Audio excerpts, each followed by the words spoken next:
الرحیم وبہ نستعین السلام علیکم ورحمۃ اللہ وبرکاتہ۔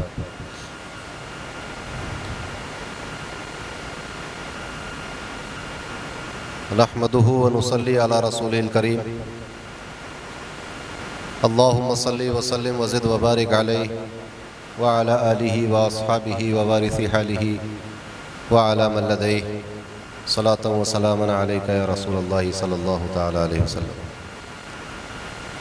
اللہ تبارک و تعالیٰ کا فضل و احسان کہ اس نے ہمیں اور آپ کو اس مبارک محفل میں حاضر ہونے کی توفیق عطا فرمائی۔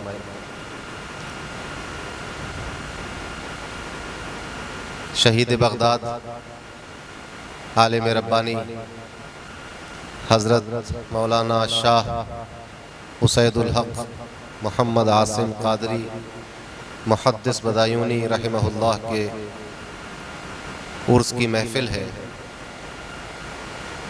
4 مارچ 2014 کو بغداد کی سرزمین پر آپ کی شہادت ہوئی۔ وہیں غوث اعظم رضی اللہ تعالیٰ عنہ کی مزار مبارک کے سائے میں اور اس کے قریب آپ کو دفن کیا گیا۔ آپ وہیں آرام فرما رہے ہیں۔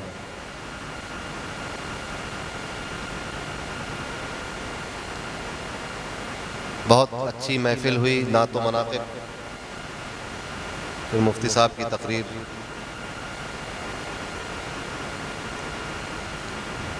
بہت دنوں سے حالات کے پیش نظر آراس اور پروگرام ملتوی کیے گئے تھے سب۔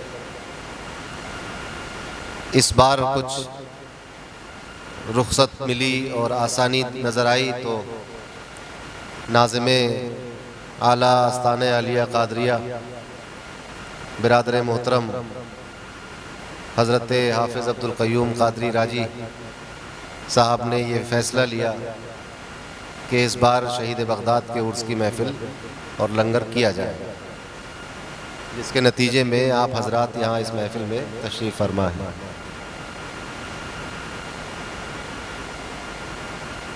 انشاءاللہ حالات ٹھیک رہے تو 3 شوال کو یعنی عید کے بعد تیسرے دن حضور قادری دولہ کے عرس کے ساتھ ہم اپنے پیر و مرشد کا حضور تاجدار اہل سنت کا عرس بھی ساتھ میں کریں گے۔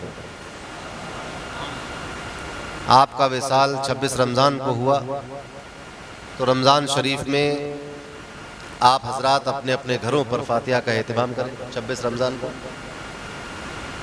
اور 3 شوال کو انشاءاللہ قادری دولہا کے عرس کے ساتھ تاجدار اہل سنت کا عرس کیا جائے گا۔ عزام میاں نے فرمایا کہ قادری دولہا کے عرس میں لنگر میں 1 کھانا ہوتا تھا، جب عرس 2 ہوں تو لنگر میں کھانے بھی 2 ہونے چاہیے۔ دیکھیے کیا اللہ کی مرضی، جیسا غوث پاک بنوائیں گے ویسا بنا دیں گے، ہم تو نوکر آدمی۔ ابھی پچھلے دنوں سلطان الہند غریب نواز کی بارگاہ میں عرس کے موقع پر حاضر ہونے کا شرف حاصل ہوا تھا۔ ہمارے پیر و مرشد حضرت اقدس تو تقریباً 60 سال تک لگاتار عرس میں حاضر ہوتے رہے، اور درمیان میں بیچ میں بھی حاضری ہوتی رہی۔ حضرت کا معمول تھا کہ حضرت عرس میں حاضر ہوتے تو ایک منقبت کا نذرانہ پیش فرماتے تھے۔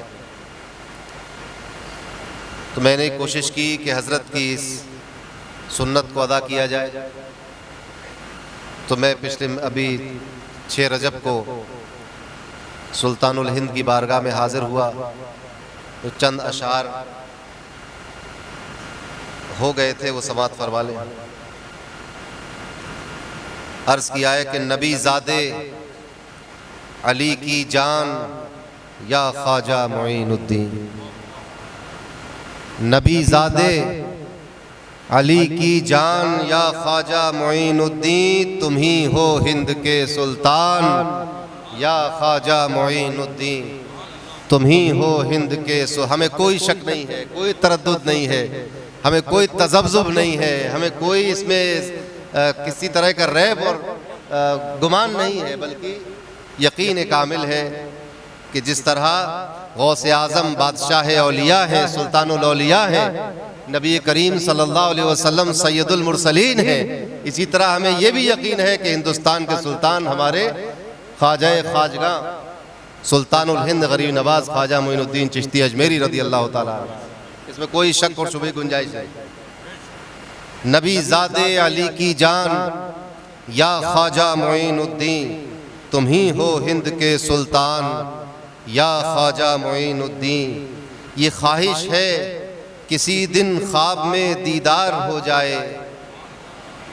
ہمارے پیر و مرشد کو تو خواب میں دیدار ہوا، اور غریب نواز نے ہمارے پیر و مرشد کو خواب میں تشریف لا کر مرید بھی کیا، اس لیے ہم لوگ غریب نواز کو دادا پیر بھی کہتے ہیں۔ اور ہمارے آستانے کی اور خانقاہ کی اور ہمارے خاندان کی پہلی بیعت چشتی ہے۔ ہمارے جو جد امجد ہندوستان تشریف لائے حضرت دانیال قاضی دانیال قطری رحمۃ اللہ علیہ، وہ سلطان الہند غریب نواز کے پیر بھائی تھے، حضرت خواجہ عثمان ہرونی کے مرید و خلیفہ تھے۔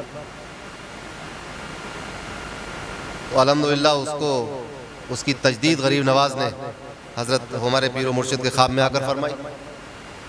تو الحمدللہ ہمارے لیے تو لوگ حیران رہ جاتے ہیں کہ ہماری قادریت کو دیکھیں کہ ہماری چشتیت کو دیکھیں۔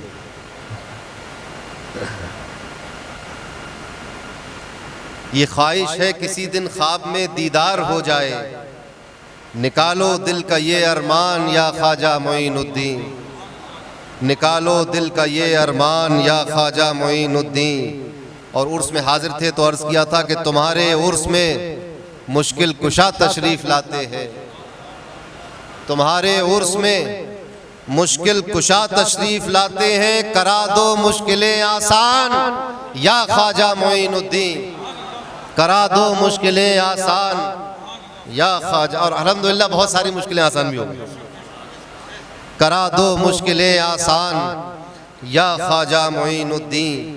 اور اس مفہوم کو بھی دیکھیں ماموں کہ رسول اللہ نے ہندوستان تم کو عطا کر کے، تمہارے ساتھ جو کیا وہ کیا، ہم تو اس کو پتہ نہیں۔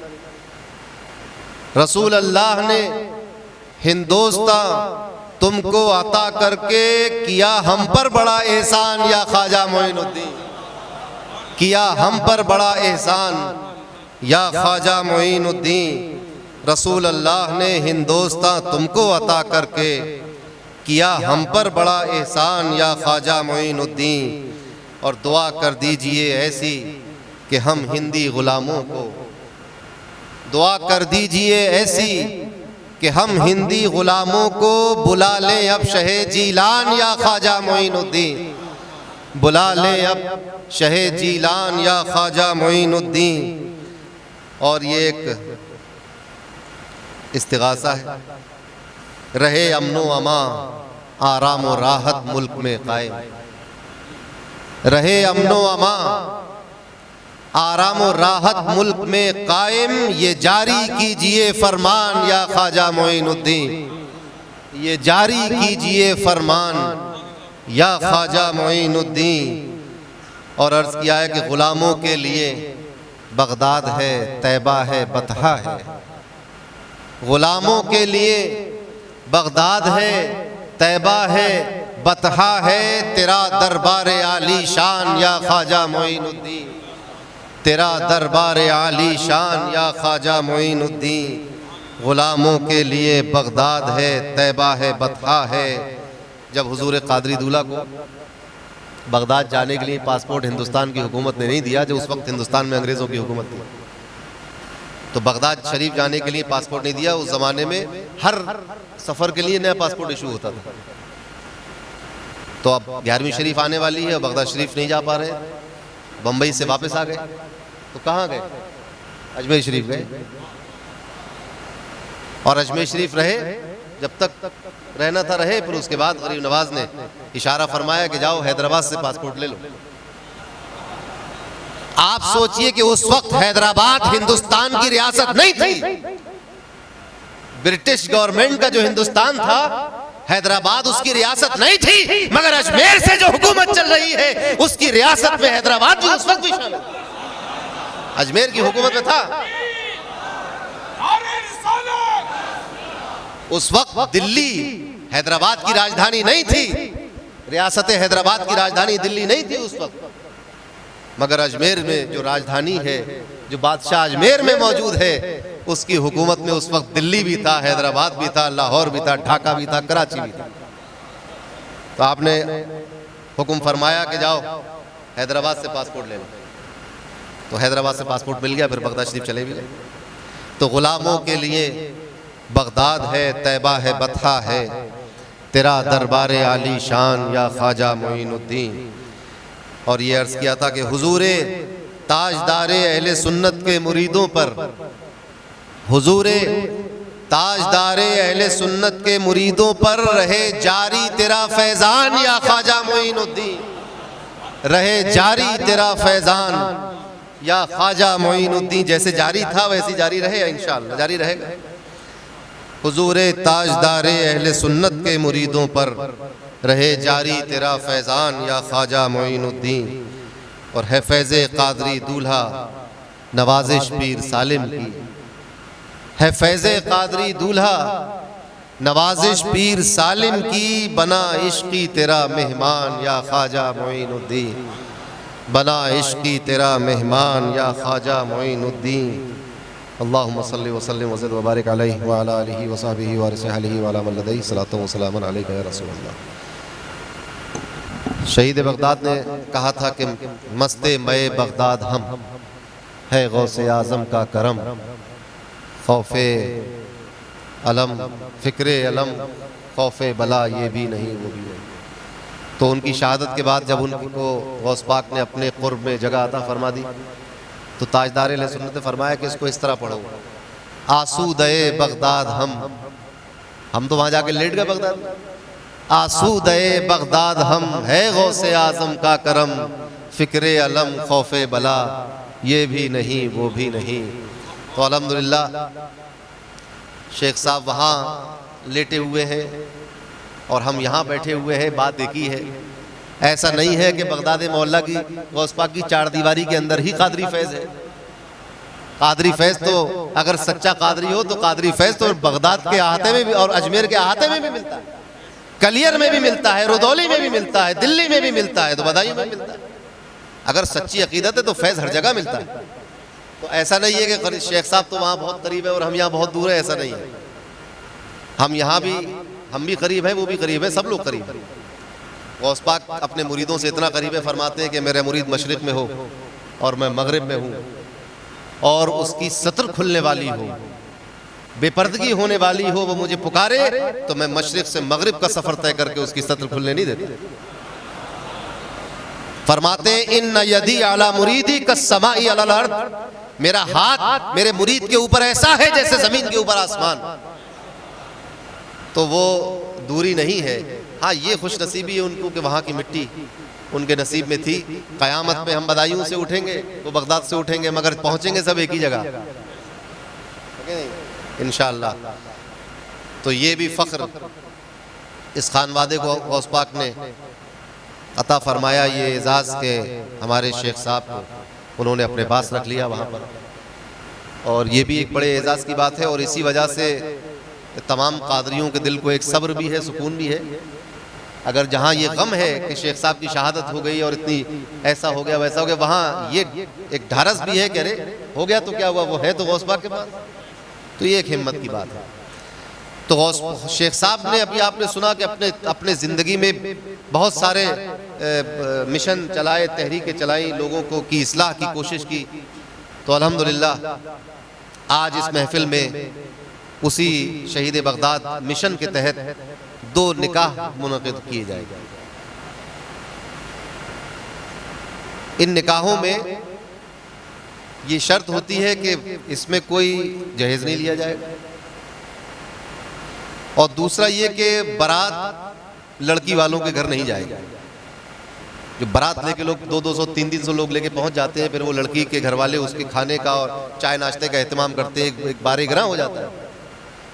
ان سب چیزوں سے مبرہ اور مستغنی ہو کر، ان سب چیزوں سے اوپر اٹھ کر شرعی طریقے پر مسجد میں آ کر نکاح خوانی ہونا، نکاح پڑھ لینا، اور پھر وہ لڑکا اور وہ لڑکی ایک رشتہ ازدواج قائم ہو گیا، اب یہ ایک دوسرے کے لیے حلال اور جائز ہو گئے۔ اس کے بعد وہ سادگی کے ساتھ اس لڑکی کے گھر سے اس کی رخصت کرا کر اپنے گھر لے آئے۔ یہ ایک سادہ طریقہ ہے تاکہ نبی کریم صلی اللہ علیہ وسلم کے ارشاد کے مطابق نکاح آسان ہو جائے، بدکاری مشکل ہو جائے۔ یہ مشن اس لیے چل رہا تھا، الحمدللہ آج ابھی اس وقت انشاءاللہ وہ دونوں نکاح ہوں گے۔ ایک رشتہ تو بدایوں کا ہے، وہ لڑکا بھی بدایوں کا ہے، لڑکی بھی بدایوں کا ہے۔ ایک رشتہ جو ہے وہ لڑکا اڑیسہ کا ہے، لڑکی بدایوں کا ہے۔ تو انشاءاللہ اب یہ اڑیسہ جائے گی بدایوں کی لڑکی، تو وہاں بھی بدایوں کا فیض پہنچے گا کچھ نہ کچھ۔ اور یہ عجیب اتفاق ہے کہ یہ دونوں لڑکیاں جو دونوں دلہنیں ہیں آج کی، یہ دونوں دلہنیں حضور تاجدار اہل سنت کے گھر میں پل کر بڑی ہوئی۔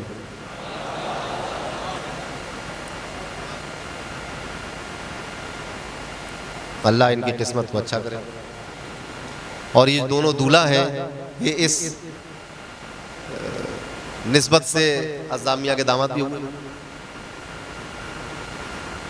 میں تو فقیر آدمی ہوں، تو میرا کوئی نہ داماد نہ بہنوں ہی نہ سارا، عزامیہ منتظم آدمی ہے تو یہی نبھائیں گے رشتہ داری۔ تو الحمدللہ مسلمانوں کے رشتے اسی طرح ہونے چاہیے۔ ہم لوگ ذات برادریوں میں، دولت میں، گھر خاندان جائیداد میں اس طرح ملوث ہو گئے ہیں کہ مسلمان لڑکے اور لڑکیوں کی رشتے کی پریشانی ہو گئی۔ دن رات مجھ سے روزانہ کوئی نہ کوئی آ کے کہہ جاتا کہ رشتے کے لیے دعا کر دیا۔ یہ حال ہو گیا ہے۔ تو دعائیں صرف عزائم کا ساتھ دیتی ہیں، دوائے درد بھی ڈھونڈو فقط دعا نہ کرو۔ ہمیں اس کا حل بھی تلاش کرنے کی ضرورت ہے، اور الحمدللہ شہید بغداد ویلفیئر فاؤنڈیشن ٹرسٹ جو ہے وہ کوشاں ہے، مستقل چلتا رہتا ہے، اس کے ذمہ داران یہاں بیٹھے ہیں۔ تو ابھی اسی کے تحت یہاں پر 2 نکاح ہوں گے، اور ہمارے مدرسے میں یہ روایت ہے کہ جب کسی کا حفظ مکمل ہو جاتا ہے تو جمعے کے دن درگاہ شریف میں فجر کے بعد قرآن خوانی ہوتی ہے، تو اسی قرآن خوانی میں فاتحہ سے پہلے اس لڑکے سے آخر کی چند صورتیں سنی جاتی ہیں، اور یہ صاحب سجادہ کے سامنے اور اساتذہ کے سامنے، اور پھر یہ ہوتا ہے کہ فاتحہ ہو جاتی ہے اس کی کہ ان کا آج قرآن مکمل ہو گیا۔ تو ایک لڑکا ایسا بھی ہے، وہ پچھلے جمعے کو، میں دولت آباد شریف چلا گیا تھا اور اس جمعے کو یہ عرس ہو گیا تو صبح آ نہیں سکے۔ اس سے کہا تھا کہ وہاں فجر کے بعد حافظ صاحب بھی ہوں گے خانقاہ میں، وہاں آ جانا، تو یہ پھر وہ آئے بھی مگر ہو نہیں پایا۔ تو اب یہاں ہو جائے گی، وقت کم ہے مگر انشاءاللہ کوشش کریں گے کہ ہو جائے۔ تو اللہ تبارک و تعالی ہماری اس حاضری کو قبول فرمائے اور اس مشن کو اور مزید ترقی عطا فرمائے، خانقاہ کے وقار میں اضافہ فرمائے، مدرسے کے وقار میں اضافہ فرمائے، اور جو لوگ بھی یہاں تشریف لائے ہیں اللہ تبارک و تعالی بخیر و عافیت ان کو ان کے گھر پہنچا دے۔ اور یہاں پر یقیناً کچھ نہ کچھ دقت ہو گئی ہوگی، دھوپ بھی ہو رہی ہے، گرمی ہو رہی ہے آپ لوگوں کو، تو ہمارے حضرت کا یہ طریقہ تھا، وہ میں بھی اس کو اپناتا ہوں کہ حضرت فرماتے تھے کہ بھائی اگر کچھ تکلیف ہوئی ہو تو مجھے معاف کر دے، اور ویسے تو اللہ مالک ہے انشاءاللہ۔